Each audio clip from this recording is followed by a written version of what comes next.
BBA, BCA, BCom Computers, 100% placement guarantee. I create Degree College, Kukatpalli, Hyderabad. నమస్తే రమ్మగారు. నమస్తే జయ. చందమామ కథ ఒకటి చెప్పండి. పూర్వం కౌశాంబి అలాంటి నగరం, కేశవ నగరం అనుకో, నగరానికి ఒక పరమాద్భుతమైన రాజుగారు ఒక ఆయన ఉండేవాడు, అవంతివర్మ. ఆయన చాలా అద్భుతంగా ధర్మం న్యాయం జరిపేవాడట. వాళ్ళ దాంట్లో కంటికి కన్ను పంటికి పన్ను, ఎవడైనా కొడితే వీడితో వాడిని కొట్టించేవాళ్ళు. అదే లెక్క. చాలా ఖచ్చితంగా అమలు జరిగిపోయేది న్యాయం. ఇక నువ్వు నేను తేడా లేదు, పెద్దవాడు చిన్నవాడు లేదు, మనవాడు కాబట్టి ఆశ్రిత పక్షపాతులుగా ఉండటాలు అటువంటివి వాళ్ళ రాజ్యంలో నడిచేవి కాదు. చాలా గట్టిగా ఉండేవాళ్ళు. ధర్మం 4 పాదాలా నడిచేది, చాలా విశేషంగా ఉండేది. ఈ రాజుగారికి ఒక కుమారుడు, వివాహితుడు, 2 పిల్లలు కూడా ఉన్నారు. అయితే ఏమైందట, ఒకసారి ఒక పెద్ద నాగుపాము ప్రవేశించింది సభాభవనంలోకి. ఎక్కడో పుట్టలు చెదిరినాయో ఏదో అయ్యింది, లేదా ఏదో కార్యక్రమం మీద ఆ పాము వచ్చింది. వస్తే ఎప్పుడైతే ఈ సభాభవనంలో కనపడిందో అందరూ చెల్లాచెదరుగా సైనికులు వాళ్ళు వీళ్ళు లేచారు. పాముని తరమడానికి కొంతమంది కర్రలు తీశారు. ఈ కుర్చీలు అవి జరిపారు. రాజుగారి పక్కన సింహాసనంలో పక్కన కుర్చీలో కూర్చుని ఉన్న రాజుగారి యువరాజు సర్రును కత్తి దూసి ఆ కుర్చీలన్నీ జరిపాక కుర్చీల పక్క నుంచి దాటిపోతున్నంత పొడుగాటి నాగుపాముని 2 తుండాలుగా కట్ చేసేసాడు. కత్తి పెట్టి కొట్టాడు. సగం తెగిపోయింది నాగు, తోక ఇక్కడ ఉండిపోయింది, పడగ పారిపోయింది. ముందు భాగంతో పారిపోయి ఆ నాగుపాము అలా అలా పరిగెత్తుకుంటూ వెళ్ళి రాజుగారి అంతఃపురానికి ఆనుకొని ఉన్న ఉద్యానవనం, అడవి లాంటిది ఒకటి ఉంది. అక్కడ ఒక పుట్ట ఉంది, గోడను అనుకుని. ఆ పుట్టలో ఉంది అతని సంసారం, ఆ నాగు తాలూకు సంసారం. అక్కడికి వెళ్ళాడు. వెళ్ళి కొస ప్రాణంతో తన ఇల్లు చేరిపోయాడు.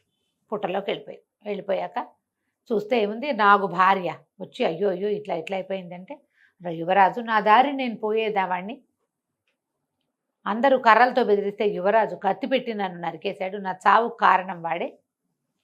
మహారాజు చాలా అద్భుతమైన వాడు అవంతివర్మ.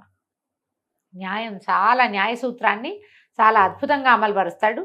కాబట్టి నువ్వు నా మరణానికి న్యాయం చేకూర్చాలని చెప్పి ఆ నాగు కాస్త మరణించింది. మగవాడు పోయాడు, నాగుపాము చచ్చిపోయాడు. ఈ ఆడ నాగుపాము ఉంది కదా భార్య, గోడును వెలిపించి ఎలాగైనా తనకి న్యాయం చేకూర్చుకోవాలని భావించి ఆ రోజు రాత్రి అంతఃపురంలో ప్రవేశించి తెల్లవారుతూ ఉండగా యువరాజు మెడకు చుట్టేసిందట. అయ్యో. చుట్టేసేసరికి అందరూ కేకలు పెట్టారు. పాముల వాళ్ళని పిలిచారు, సైనికులు కొట్టడానికి వచ్చారు. ఏం చేయాలో తెలియదు, మెడ చుట్టేసి ఉంటే పామును ఎట్లా తీస్తారు? అక్కడి నుంచి మీరంతా వాళ్ళని వెళ్ళి పిలవద్దు, మహారాజుని పిలవండి, నేను ఆయనతో మాట్లాడాలని ఈ నాగుపాము మానవ భాషలో చెప్పింది. పాము మాట్లాడుతుందని రాజుగారిని పిలుచుకొస్తే రాజు భార్య దీనంగా దుఃఖిస్తూ ఏం చెప్పిందంటే, నా భర్త తన దారిని తను పోతున్నాడు, అసలు ఎవ్వరికీ ఏ హాని తలపెట్టలేదు, దాటి వెళ్ళిపోతున్న నా భర్తని యువరాజు కత్తితోటి ముక్కలుగా నరికేశాడు, నన్ను విధవం చేశాడు, నా పిల్లల్ని తండ్రి లేని వాడిగా చేసేసాడు, నాకు న్యాయం చేయండి. మీ రాజ్యంలో ఉన్నదేంటి, కంటికి కన్ను పంటికి పన్ను, ప్రాణానికి ప్రాణం. నేను యువరాజు భార్యని విధవం చేయకూడదా? ఇప్పుడు ఇతను నన్ను విధవం చేశాడు, నాకు న్యాయం చెప్పండి అనేసరికి రాజు అన్నాడు, మేము మామూలుగా నేను ఒక్కడే న్యాయం చెప్పను, న్యాయాధికారులు ఉండాలి ఇక్కడ అని న్యాయాధికారులను పిలిపించారు. 2 న్యాయాధికారులు సరేనన్నారు. కానీ మనకి రాజ్యానికి ఒక్క యువరాజు, ఏం చెయ్యాలో తెలియలే. వాళ్ళలో ఒక ఆయన అన్నాడు, దాంతో ఉంది, యువరాజు తన నాగు భార్యని విధవం చేశాడు, యువరాజు భార్యని విధవం చేయొచ్చు, నాగుతోటి ఏమైనా చేయొచ్చు నువ్వని అనేసరికి ఆవిడంది, ఆ పాము అంది, ఆడపాము, ఎంత మాట చెప్తున్నారు మహానుభావ, చనిపోయిన నా భర్త ఎట్లా యువరాణిని విధవం చేస్తాడు? మీరు యువరాజును రక్షించుకోవటానికి ఈ మాటలు చెప్తున్నారు, న్యాయంగా చెప్పండి, మీరు చెప్పేది న్యాయం కాదు. అంతే. చనిపోయిన వాడు ఎట్లా చేస్తాడు? నేను మిగిలాను, నాతోటి చేయించండి ఏదైనా అనేసరికి సరే 2వ న్యాయాధికారి గుడ్లు వీళ్ళకి ఎట్లా వస్తాయి, భయం, అనుమానం, ఏం చెప్తే ఏం చేస్తుందో. మెడ చుట్టుకున్నది ఒక్క కాటు అందుకుంటే అది నిజానికి కాటేయచ్చు, కానీ న్యాయంగా అడగడానికి వచ్చింది. కాటు అందుకుంటే చేసేదేం లేదు, రాత్రివేళ కాటేసింది అనుకో వైద్య సహాయం అందక, కానీ అట్లా కాదు, ఇతను చేసింది అన్యాయం, దీన్ని న్యాయం చేయండి అని అడగడానికి వచ్చింది.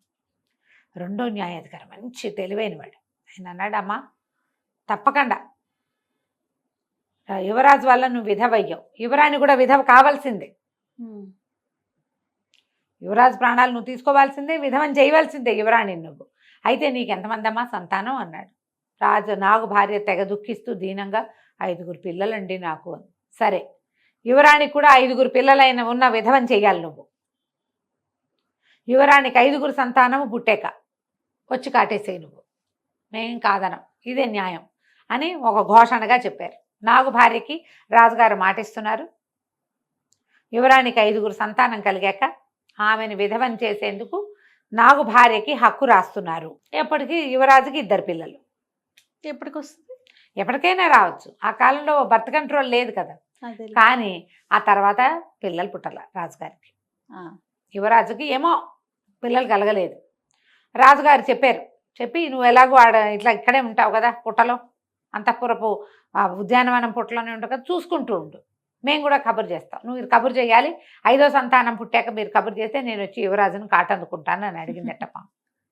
ఆ తర్వాత ఎప్పుడు యువరాజు యువరాణి పిల్లలతో కలిసి తిరుగుతూ ఉండేవారు. ఎప్పుడు 2 పిల్లలతోటే కనపడ్డారు, కానీ 3వ పిల్లతోటి కూడా ఆ పాము ఎప్పుడు చూడలేదు. చూసి తన పగ తీరకుండానే పాము ఎప్పుడో వెళ్ళిపోయింది. న్యాయ సూత్రం ఇట్లా అమలు చేశారు. 5 పిల్లల విధవ ఇది. మరి 2 పిల్లల విధవ ఎట్ట పనికి వస్తుంది? 5 పిల్లల విధవే అవ్వాలి కదా యువరాణి. మనుషుల తెలివితేటలు చూపించారు. మనుషుల తెలివితేటలు అంతే కదా రమ్మగారు. అంతే. బాగుంది. అది కంచికి మనం ఇంటికి. నమస్తే. నమస్తే. సుమన్ టీవీలో మీ పర్సనల్ అండ్ బిజినెస్ ప్రమోషన్స్ కోసం కింది నెంబర్కి కాంటాక్ట్ చేయండి.